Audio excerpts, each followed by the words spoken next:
iyadoo madaxweynaha Mareykanka Donald Trump oo horey u sheegay in Suuriya ay ahayd markii horeba dal fawda badan oo aan u baahnayn ciidamada Mareykanka ah haddana saraakiisha Mareykanka ah ayaa shaaca ka qaaday in qorshayaal lagu doonayo in ciidanka Mareykanka looga saaro Suuriya uu jiro saraakiil Mareykan ah ayaa maanta sheegay in waaxda difaaca ee Mareykanka ee loo yaqaan Pentagon-ka ay ka shaqaynayso qorshaha ay ciidamada Mareykanka uga saarayaan dhulka Suuriya sida uu baahiyay telefishinka NBC ee laga leeyahay Mareykanka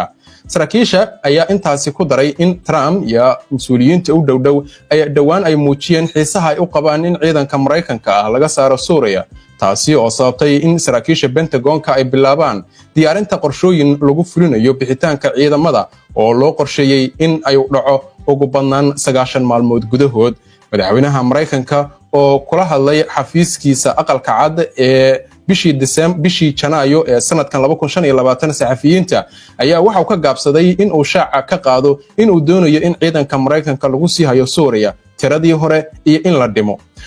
mar la weydiiyay in uu damacsan yahay in uu la baxo ciidamada Mareykanka ay halkaasi loo geeyay sida hadalka loo dhigay dagaalka lagula jiro kooxda Daesh waxa uu ku jawaabay waan arki doonaa waxaana gaari doonaa go'aanka ku haboon Trump ayaa sidoo kale waxa uu ka hadlay arrinta Suuriya ka hor inta uusan xilka laga toorin madaxweynihii hore ee Suuriya Bashar al-Assad kadib weerar lama filaan ah oo ay ku qaadeen kooxaha hubeysan 8 December 2024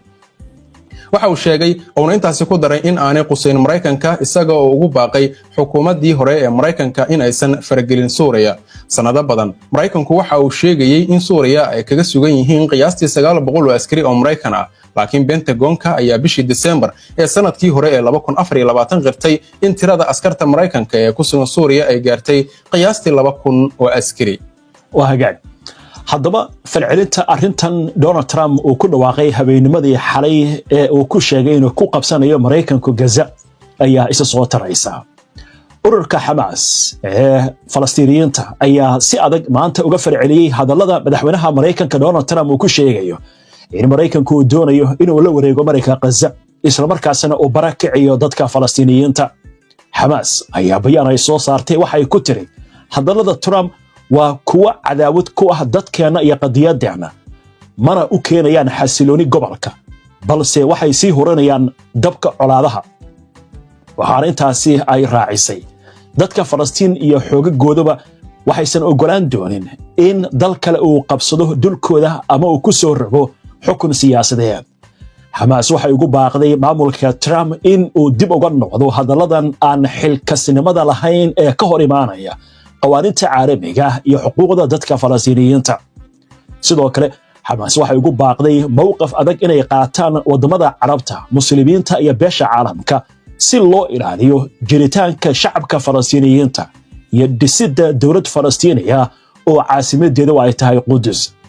Sami Abu Zuhri oo kamid ah madaxda sarsare ee ururka Hamas ayaa isagoo la hadlayay wakaaladda wararka ee Reuters waxa uu yiri hadallada Trump ee ku saabsan rabitaankiisa inuu la wareego Gaza waa wax doqonnimo ah oo macna darro ah waana fikrado keeni kara in gobolka uu halco dhinaca kale wakaaladda wararka ee Ruushka ayaa ka soo xigatay hogaamiye kale oo kamid ah Hamas Musa Abu Marzuq oo sheegaya in dhaqaaqu uu diyaar u yahay in uu xiriir iyo wadahadal la yeesho maamulka Trump maadaama Mareykanku yahay xubin muhiim ah oo kaalin ku leh bariga dhexe waqtiyadii la soo dhaafay ma aynan diidin inaan xiriir la samayno maamulkii Joe Biden Trump ama cid kale oo ka tirsan xukuumadaha Mareykanka waxaana u furan wadahadal kasta oo ayna la yeeshaan gaar ahaan dhinacyada caalamiga ah ayuu yiri Abu Marzuq isla wararkan xogayaha guddiga fulinta ee ururka xoreynta Falastiiniyiinta ee PLO Hussein al-Sheikh ayaa maanta daboolka ka qaaday in hoggaanka Falastiin gabi ahaanba ay diidan yihiin qorshaha barakicinta ee shacabka Falastiiniyiinta ee Trump gadaal u ka riixayo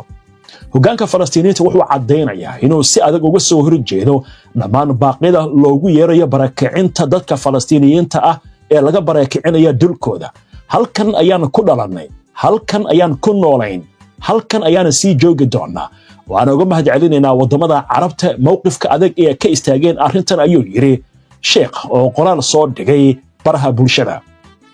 isla arrimahan danjiraha Falastiin u fadhiya qaramada midoobay Riyad Mansour oo isla ka falcelinaya arrintan ayaa si adag waxa uu muujiyay inay ka soo horjeedaan qorshaha Trump waxaana uu yiri Our country and our home is the Gaza Strip. It's part of Palestine. We have no home. For those who want to send them to a happy, nice place, let them go back, to their original homes inside Israel. kuwa doonaya in ay Falastiiniyiinta Gaza u diraan meel ka farxad iyo qurux badan waa in ay u ogolaadaan inay dib ugu laabtaan guryahoodii oo ay ku lahaayeen gudaha Israa'iil. Mansuur oo dadka wararka fidiya la hadlay kadib kulan albaabadu ay u xirnaayeen oo golaha ammaanka ee qaramada midoobay uu yeeshay waxa uu sheegay in 400 oo kun oo Falastiiniyiin ah iyagoo lugaynaya ay dib ugu laabteen guryahoodii burburay ee waqooyiga Gaza 2 maalmood gudahood kadib heshiiskii xabad joojinta. ururka Jihaadul Islaami ee Falastiiniyiinta ayaa sidoo kale bayaan isna uu soo saaray waxa lagu yiri inta Trump uu ku hadlayo hadallada barakicinta dadkeena waa in uu xasuusnaadaa in 15 bilood Mareykanku hub uu siinayay Israa'iil isla markaasna aysan u suurtagelin in ay barakiciso dadkeena. dhankeeda kooxda lagu magacaabo xoreynta dadweynaha Falastiin ama PFLP ayaa hadallada Trump ku tilmaamtay ku dhawaaqid dagaal oo ka dhanaa shacabka Falastiin iyagoo sheegay in Gaza weligeed ay ka hor imaan doonto barakicinta mashruucyada guumaysiga. xisbiga ayaa bayaan uu soo saaray waxa uu si adag u cambaareeyay hadallada halista ah ee Trump kuwaasi oo ku tilmaamay kuwa uga daleeyahay barakicin qasab ah oo loo geysto shacabka Gaza. waxaana hoos ay ka xariiqeen in Gaza aysan iib ahayn shacabkeeduna ay ka hortagi doonaan cid kasta oo isku dayda in ay damacdo in ay barakiciso. waxaana ay sheegeen inaysan sinimo uga tagi doonin magaalooyinkii iyo tuulooyinkii la qabsaday xitaa 1948 iska badaa inay ka tagaan marayka Gaza. falcelinta ku aadan hadallada madaxweynaha Mareykanka Donald Trump ee ku saabsan qabsashada marinka Gaza iyo barakicinta Falastiiniyiinta ayaa weli waxa isi soo taraya iyadoo ay soo baxayaan jawaabo caalami ah su'aalo iyo sidoo kale dad badan oo diidaya ama dawlado badan oo diidaya. haddaba haddii aynu eegno kuwii ugu dambeeyay waxa kamid ah wasaaradda arrimaha dibadda ee Faransiiska ayaa maantay bayaan ay soo saartay waxa ay ku tiri barakicinta qasabka ah ee dadka Gaza waa xadgudub ba'an oo ka dhana sharciga caalamiga ah. waxay intaasi ku dartay in barakicinta qasabka ah ee shacabka Falastiiniyiinta ee Gaza ay la mid tahay weerar lagu qaaday rajada ee sharciga ah ee Falastiiniyiinta waxaana ay hoosta ay ka xariiqday in xasiloonida darro gobolka ka abuuri doonto. sidoo kale waxa ay hadalkeeda ay ku sii dartay in mustaqbalka Gaza uusan noqon mid ay maamusho dawlad saddexaad balse ay noqoto mid ka tirsan dawladda Falastiiniyiinta oo hoos timaada maamulka Falastiiniyiinta. Faransiisku waxa uu cadeeyay in uu sii wadi doono diidmada dhismaha deegaanka ah ee Israa'iil ee xadgudubka ku ah sharciga caalamiga ah iyo sidoo kale qorshayaasha lagu doonayo in si qasab ah loogu diro daanta galbeed. xubnaha arrimaha dibadda ee UK David Lammy ayaa waxa uu sheegay in dalkiisu uu doonayo in uu hubiyo mustaqbal wanaagsan oo dadka Falastiiniyiinta ah ay ku helaan dalkooda. waxaan rabnaa in aanu aragno Falastiiniyiinta oo horumaraya oo ku nool Gaza iyo daanta galbeed ayaa uu yiri. dhanka kale wasiirka arrimaha dibadda ee Jarmalka Annalena Baerbock ayaa waxa ay sheegtay in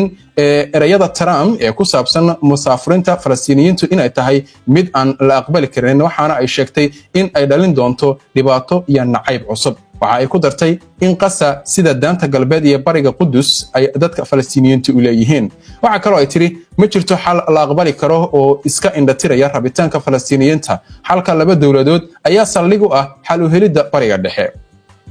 afayeenka aqalka Kremlinka ee looga arrimiyo Ruushka Dmitry Peskov ayaa dhankiisa waxa uu sheegay in Ruushka uu si dhow ula socday hadallada Trump ee ku saabsan Gaza balse ay mowqifkooda ku aadan ay ka qaadanayaan aragtida carabta ee arrintan diidaya. xal laba dawladood ayaa saldhig u ah heshiis kasta oo lagu xalinayo xiisadda bariga dhexe ayaa uu u sheegay warbaahinta xilli uu khudbad jeedinayay Dmitry Peskov. waa tahay haddaba arrintan waxaa la yaab leh intii aynu barnaamijkan ku jirnay war degdeg hadda soo dhacay Israa'iil inay uga hadashay si la yaab leh. haddaba warbaahinta Israa'iil ayaa gordhaweyta soo tuurtay in wasiirka arrimaha dibadda ee Israa'iil Gideon Saar oo si adag u cambaareeyay qorshaha madaxweynaha Mareykanka Donald Trump ee ku saabsan marinka Gaza isagoo ku tilmaamay waa si hadalku yiriya mid anshax darro ah. waxa uu sheegay Saar in haajiridda qaxootiga waa si hadalku yiriya ay u dhacayso rabitaanka qofka raba iyo inuu diyaar u yahay waxaana uu sheegay in sidoo kale ay ku xiran tahay waddamada aqbalaya isagoo adkeeyey in barakicinta qasabka ah aan la adeegsan karin waa sida dalka uu dhigay wasiirka arrimaha dibadda ee Israa'iil waxaa kaloo uu cambaariyey habka qaar ka mid ah dhinacyadu ay ugu eegi karaan qorshahan isagoo xusay in arrintan ay ka dhigan tahay xadgudub ka dhan ah mabaadi'da anshaxa iyo akhlaaqda